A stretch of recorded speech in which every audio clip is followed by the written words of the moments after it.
Aujourd'hui, on est sur l'essai désherbage tournesol qui a été mis en place ce printemps. L'idée, c'était d'apporter des réponses aux agriculteurs sur la problématique ambroisie. On est vraiment impacté par cette mauvaise herbe.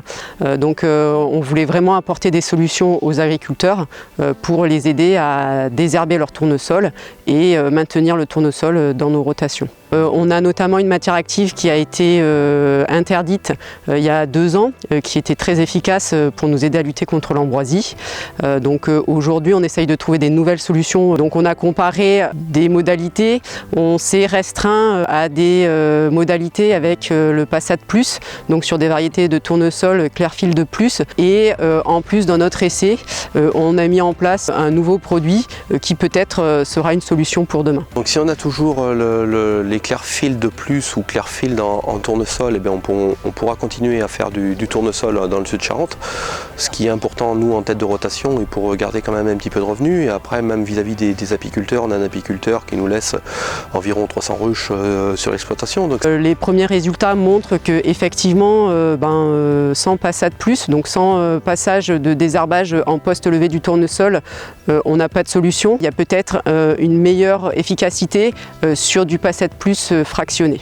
Je suis producteur de céréales uniquement et j'ai donc des problèmes d'ambroisie.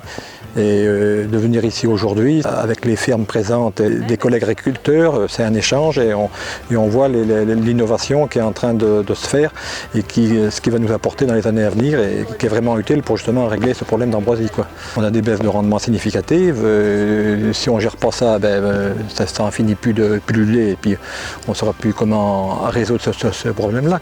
Je suis ici là aujourd'hui pour voir un peu les protocoles de désherbage sur la culture du tournesol, parce que l'ambroisie est un véritable fléau, que ce soit pour l'agriculteur, pour la culture et pour l'environnement et tous les citoyens.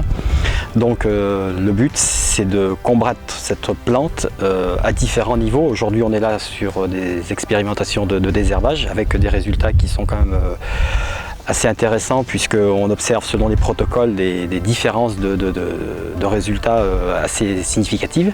L'idée, c'est vraiment de démontrer et ensuite d'expliquer et de vulgariser cette information au plus grand nombre, aux agriculteurs bien entendu, pour qu'ils aient des solutions demain lorsqu'ils sont concernés, mais aussi vulgariser aussi au grand public pour leur dire voilà, donc on a une problématique, nous on essaie de trouver des solutions, on les a.